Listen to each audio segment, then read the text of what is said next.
ہمارے جو سینئر ادیب، جو ہمارے لکھنے والے اور پھر علم سے تعلق رکھنے والی جو شخصیات کورونا کے دنوں میں ہم سے بچھڑ گئیں، اور کورونا میں اجلاس جو تھا وہ آن لائن ہو رہا تھا، تو ہم کما حق ہو ان سے مل کے ان کے بارے میں آپس میں باہم مل کے بات نہیں کر سکے. تو آج یہ ایک بہتر موقع ہے کہ ہم ان ہستیوں کو یاد کریں. بڑے بڑے نام ہیں اس میں، ایسے لوگ ہیں، میں یہ سمجھتا ہوں کہ ان میں ایسے لوگ شامل ہیں جو عہد ساز ہستیاں جن کا شمار ہوتا ہے. تو مثلاً میں 2-4 نام میں لیتا ہوں، پھر میں سیکرٹری صاحب سے گزارش کروں گا کہ ایک مرتبہ وہ وفیات کی ان کے ناموں کا اعلان کر دیں، اور پھر آپ دوست احباب ان کے حوالے سے ہم سب مل کے کچھ گفتگو مختصر کر دیں ان کے فن کی، ان کی شخصیت کے کچھ ذاتی یادداشتیں ہیں تو اس کے حوالے سے بات کر لی جائے، اور یوں ایک ہمبل سا چھوٹا سا خراج تحسین پیش کیا جائے. تو سیکرٹری صاحب آپ ذرا ان کے نام بتا دیجیے تاکہ وہ اعادہ ہو جائے. بہت سارے لوگ تو ذہن میں ہیں، بہت ساری باتیں ہیں، بڑے بڑے لوگ ہیں، لیکن سر یہ بہت نام ہیں جو میں نے ان دنوں ہی لکھے تھے. کچھ تو بہت ہی معروف نام ہیں، کچھ غیر معروف بھی ہیں، لیکن یہ سب لوگ لکھنے والے ہیں. اور کچھ ایسے فنکار جو ٹی وی ریڈیو سے اور فلم سے وابستہ تھے وہ بھی تھے، ان کا بھی میں ذکر کرنا چاہوں گا. آصف فرخی، ڈاکٹر آصف فرخی، ان کے لیے ہم نے تعزیتی پروگرام بھی کیا تھا، اور کشور نائی صاحبہ سے میں نے درخواست کی تھی کہ وہ اس کی صدارت کریں، اور وہ آن لائن نہیں آ سکتی تھی. تقریباً 1.25 سال کا عرصہ تھا، 1.25 یا 1.5 سال کا عرصہ، جس میں ہم نے آن لائن اجلاس کیے، گھر میں بیٹھ کر اس اجلاسوں کو کیا. اور یہ انٹرنیشنل اجلاس تھے، یہ کبھی نہ بلایا جا سکنے والا. شروع میں تو بہت شور شرابہ ہوا اور لوگوں نے بہت شوق سے اس میں شرکت کی، لیکن جیسے ہی یہ اپنے اقتدامی وقت کے قریب آتے گئے اجلاس تو تھوڑی نرمی پیدا ہوگی، لوگ پھر وہ سلیکٹڈ لوگ اس میں بات کرتے تھے. باہر تو آصف فرخی صاحب کے لیے ہم نے تعزیتی اجلاس آن لائن ہی کیا تھا. یہ پہلے اس کے وبا کی اس کا شکار ہوئے. طارق عزیز صاحب، معروف اعلام گھر کے طارق عزیز صاحب تھے. ڈاکٹر مسعود مفتی صاحب، بہت فکشن نگار، آپ کو معلوم ہے کتنا بڑا نام تھا. بشرا رحمان صاحبہ تھی. ممتاز شیخ تھے، حلقے میں آنے والے ہمارے ایک دوست افرا سیاب کامل. ممتاز شیخ صاحب بھی بہت نامور شخصیت، آپ کو معلوم ہے یہاں اسلام آباد پنڈی میں. ڈاکٹر ابرار احمد لاہور سے، اور سرفراز شاہد صاحب مزاح کا بہت بڑا نام، بہت بڑے نقاد، اور وہ بہت بڑے فکشن نگار. شاعر شمس المان فاروقی نے بھی کورونا کے دنوں میں وفات پائی تھی. یونس جاوید بھی ڈرامہ نگار، اور حسینہ معین صاحبہ تھیں. سہیل اصغر ایک اداکار تھے، بہت ہی نامور اداکار تھے. کنول نصیر صاحبہ تھیں، ٹی وی کی پہلی اناؤنسر تھیں اور اداکارہ تھیں. فاروق احسن صاحب جو ہیگا اور جو بہت نام کلیاں کے. اور ڈاکٹر رشید امجد، ہمارا علامتی افسانے کا بہت بڑا نام اور فکشن کا بہت بڑا نام. امیر تنہا یوسفی، ہمارے دوست یہاں اسلام آباد سے فکشن نگار اور شاعر ہیں. جی شاعر سے فکشن نگار بہت کمال، اور حلقے میں ان کی حلقے کے لیے بہت خدمات تھی. امان اللہ خان جو مزاحی اداکار تھے اور تھیٹر کے، اور ان کی وفات ہوئی. عمر شریف کی ہوئی. اب یہ کرونا کے ہی ان دنوں کا جو ٹائم پیریڈ چل رہا ہے اس میں ہوا، اور اس میں ان کی وفات کس وجہ سے ہوئی وہ الگ بات ہے، لیکن یہ سب ان وبا کے دنوں میں ہی یہ سب ان سب کی. اداکارہ فردوس بیگم تھیں، وہ ان کا عطر شاہ خان جیدی جو بہت اچھے شاعر اور اداکار، ڈرامہ نگار بھی تھے. ہاں جی، ان کا جی زیتون بانو بہت اچھی شاعرہ، پشتو کی ادیبہ. تو ان کا مسعود اشر صاحب، دیکھیں کتنا اہم نام، کیا کمال کے آدمی تھے وہ.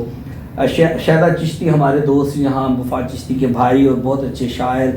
سید آل عمران، ہمارے دوست ینگ پوٹوہاری کے حوالے سے بہت نام تھا ان کا. ڈاکٹر ایس معین قریشی تھے. طارق اسماعیل ساگر کی وفات ہوئی. غلام حسین سحر، نصیر ترابی صاحب، کیا بات، ان کا کتنا اہم نام ہے. ریحان اعظمی اور سیلاب مسعود، فرتاش سید، ڈاکٹر ظفر حسین تسکین، پروفیسر عنایت علی خان، سلیم راز، مرزا فیاض علی، استاد احمد بخش شاد، طاہر وزیر آبادی، شاکر نظامی، ارشاد تونسوی، اختر ہاشمی، کمال اظہر، اور سینیٹر تھے مشاہد اللہ خان، ان کا بھی انہی دنوں میں، راجہ محمد علی شاہ، حیدر بیابانی، یونس شرر، پروفیسر عابد عمیق. یہ وہ نام ہیں جو میں نے فیس بک سے بھی بہت سے نام لیے، اور دوستوں نے کہا ہے ہمارے دوست ہیں، ادیب شاعر ہیں، کچھ لوگوں کو ہم جانتے تھے کچھ کو نہیں، لیکن وہ ان کی اور لوگ اور روزانہ یہ خبر روزانہ ایک خبر آئی ہوتی ہے. اور ڈاکٹر قاضی عابد اور شمس الرحمان فاروقی کا نام لیا. امیر شریعت مولانا محمد ولی رحمانی تھے، افسانہ نگار انجم عثمانی، ممتاز ناقد پروفیسر شمیم حنفی انڈیا سے، دیکھیں پروفیسر طاہر احمد صدیقی، اور مشہور فکشن نگار تھے ایک رتن سنگھ، اور مشرف علی ذوقی، یہ کتنا اہم نام. پروفیسر رضوان کیسر، پروفیسر ظفر الدین، اور اس کے علاوہ فنکاروں میں دو بہت بڑے لیجنڈ، بہت بڑے نام، لتا منگیشکر اور دلیپ کمار صاحب.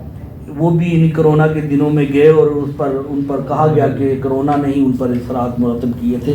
تو یہ سب لوگ جو ہیں وہ ادب کے کمال، ادب اور فن کے حوالے سے بہت بڑے نام تھے. تو ان سب کے کو ہم آج ان کے لیے بہت سوگوار ہیں، ان کے لیے ہم بات کریں گے. جی حاضرین، سیکٹری صاحب نے چونکہ ثواب کی بات ہے، دو ناموں، اختر شاد بہت اچھے شاعر اختر اختر شاد، اچھا، اور گوپی چند نارنگ کا بھی نام سر اس میں، گوپی چند نارنگ تو ابھی کے ہیں، لیکن تھوڑا وقت کرونا کا تھوڑا دور ختم ہو گیا تھا، لیکن ابھی بھی ہم سمجھتے ہیں اگر آپ یاد تو یہ چونکہ ثواب کی بات ہے، جس کو بھی یاد کر لیا جائے جتنا بھی ہم سے ہو سکے. بالکل بالکل. علی مطہر اشر صاحب، خالد طور صاحب بھی اسی ترانیے میں، خالد طور جو تو آپ نام لیجئے گا ان کا جو بھی نام رہتا ہے. تو یہ ہے کہ ابھی بھی جب کسی کی وفات ہوتی ہے، کوئی بزرگ ہو یا کوئی بھی، تو ہم تو یہ سمجھتے ہیں کہ ابھی بھی اس کے اثرات جو کرونا کے ہیں وہ کسی نہ کسی شکل میں. اکیڈمی میں ان کا کیا نام تھا؟ جی علی یاسر.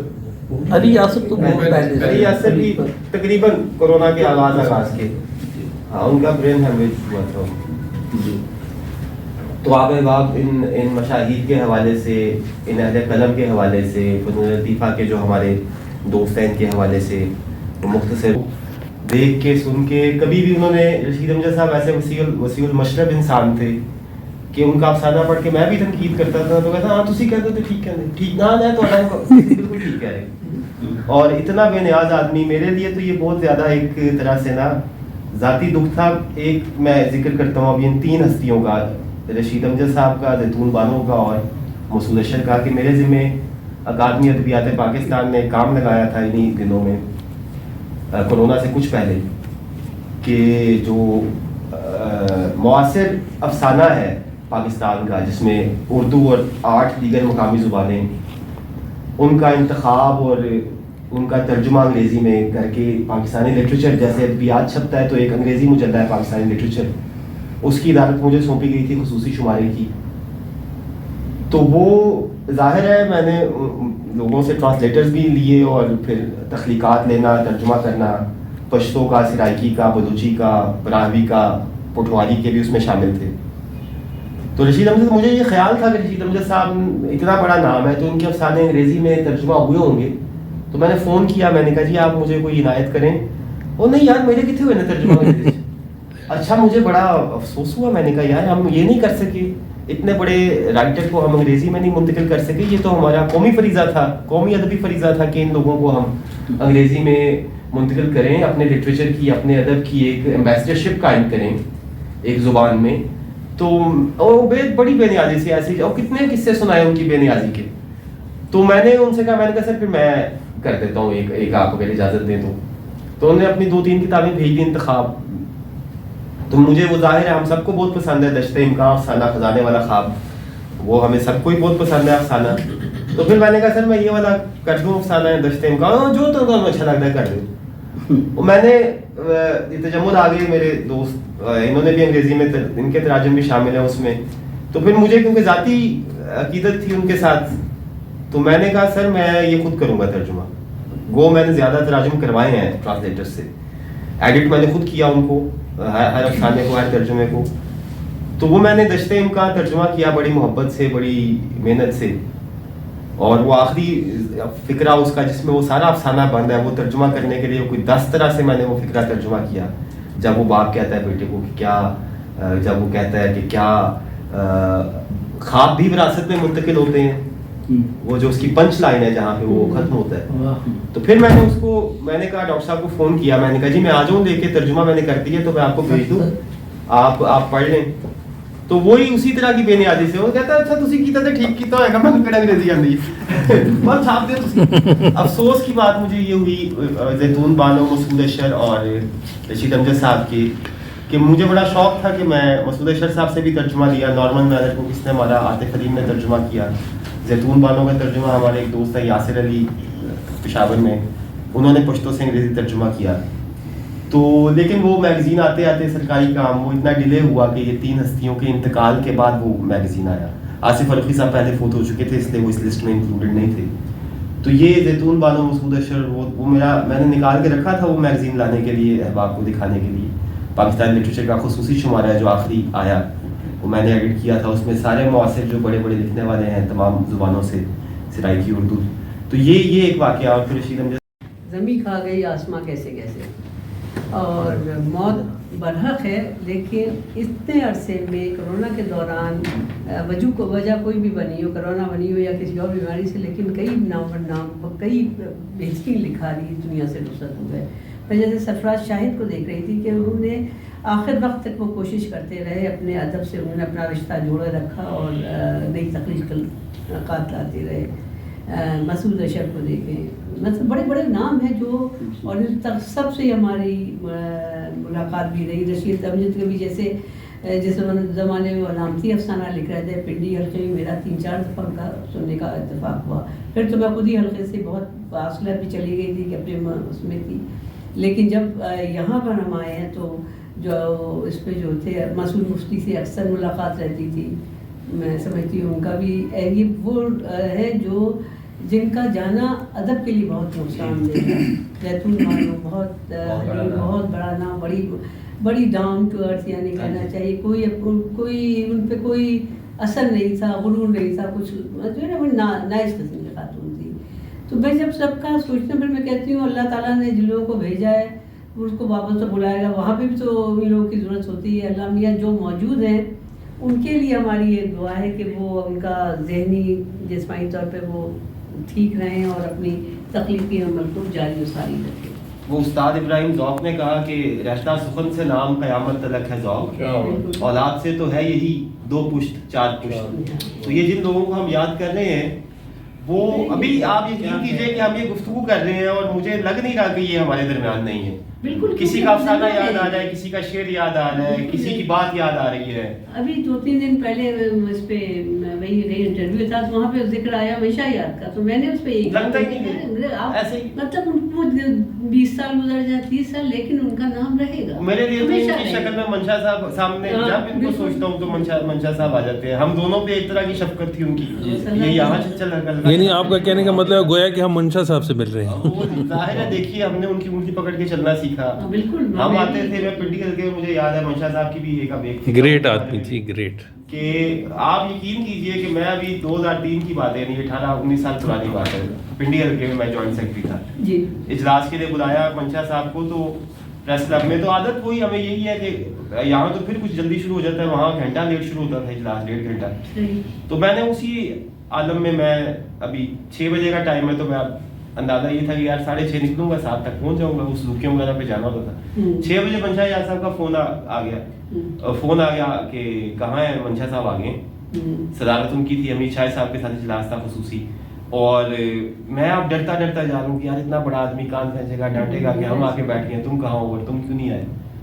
تو جب میں پہنچا تو منشا صاحب نے دیکھا مجھے, اچھا آ گئے ہو, چلو اجلاس شروع کرے, تمہارا انتظار کر رہے تھے. یہ ایسی شکیق لوگ ہیں. تو میں یہ سمجھتا ہوں کہ یہ جو لوگ ہیں یہ پورے ادارے تھے تربیت کے. بالکل تھے. یہ جو خلیق نے کہا, جیسے امتیاز نے کہا کہ یہ پورے ادارے تھے تربیت کے, ہمیں جو یہ بڑا لاس ہے. ان کا جو فن ہے وہ تو علم کی شکل میں, چھپے ہوئے کی شکل میں ہمارے ذہنوں میں موجود ہے ان کی, لیکن یہ جو تربیت کا ادارہ ختم ہوا نا, اس پہ یہ بہت بڑا لاس. نہیں یہ تو لاس ہے ہی ہے, اس میں کوئی شک نہیں. ہم نے ان سے اٹھنا بیٹھنا سیکھا, ان سے گفتگو کرنا سیکھا, حلقوں میں اختلاف رائے کے باوجود باہر نکل کے دوستی نبھانا سیکھا, تنقید کے وقت بالکل جینون ہونا سیکھا کہ آپ کا سگا بھائی بھی بیٹھا ہوا ہے تو آپ نے بات تخلیق پہ کرنی ہے. ادب کے ساتھ کمٹمنٹ سیکھی ان لوگوں سے. یہ بڑے ادارے تھے. پھر یہ ایک ہمارے جیسے اب نام لیتے جا رہے ہیں اور چلتا جا رہا ہے, افراسیاب کامل تھے. افراسیاب کامل کی ڈیتھ تو اتنی ٹریجک تھی کہ ایک ہفتہ پہلے وہ اپنی والدہ کے ساتھ ان کا انتقال ہوا, اور پھر ہفتے 10 دن کے بعد ظاہر ہے وہ ان کو بھی ٹرانسمٹ ہوئی وہ ڈیزیز, وہ بیماری لگی, ان کو بھی متعدی ہے. تو کتنے پیارے انسان تھے. میر تنہا یوسفی صاحب کا تو یہاں تعزیتی ریفرنس ہم نے کیا, تو مجھے یاد ہے کہ ہم میں سے کئی لوگ اشکبار تھے, گفتگو کرتے ہوئے مجھ سمیت ہم بات کرتے تھے اور آنسو نکلتے تھے, آنسو بہتے تھے بات کرتے ہوئے, نہیں کی جاتی تھی. وہ اس نے کہا, جان ڈن ایک بڑا شاعر انگریزی کا, اس نے کہا every man's death diminishes me for I am involved in mankind. Involved کا دیکھیے یہاں کیا اچھا استعمال ہے. For I am involved in mankind, therefore never sent to sea. For whom the bell tolls, it tolls for thee. یہ کسی اور کی موت نہیں ہوتی, یہ ہماری موت ہوتی ہے. ہمارے اندر کا ایک حصہ مرتا ہے ان لوگوں کے ساتھ. ہماری زندگی کی وہ یاد, ہمارا وہ تعلق جو ان کے ساتھ ہوتا ہے. اور یہ ایسے پیارے لوگ تھے, ایسے بڑے لوگ تھے. وہ کیا کیا بات نہ کی جائے. کوئی احباب, کوئی دوست بات کرنا چاہیں کسی اور ہستی پر, آپ بات کریں.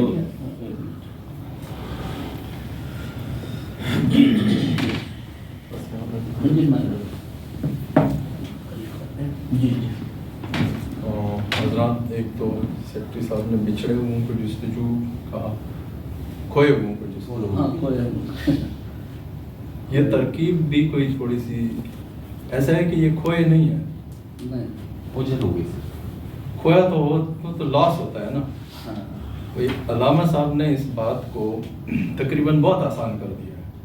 موت کو سمجھے ہیں غافل, اختتام زندگی, شام زندگی, صبح دوام زندگی, جو دوام ہے نا زندگی کی, وہ زندگی جس کو دوام حاصل ہے اس کی صبح ہو گئی ہے. تو یہ ہم سے کھوئے نہیں ہے, یہ ریئل ورلڈ کے اندر گئے ہیں.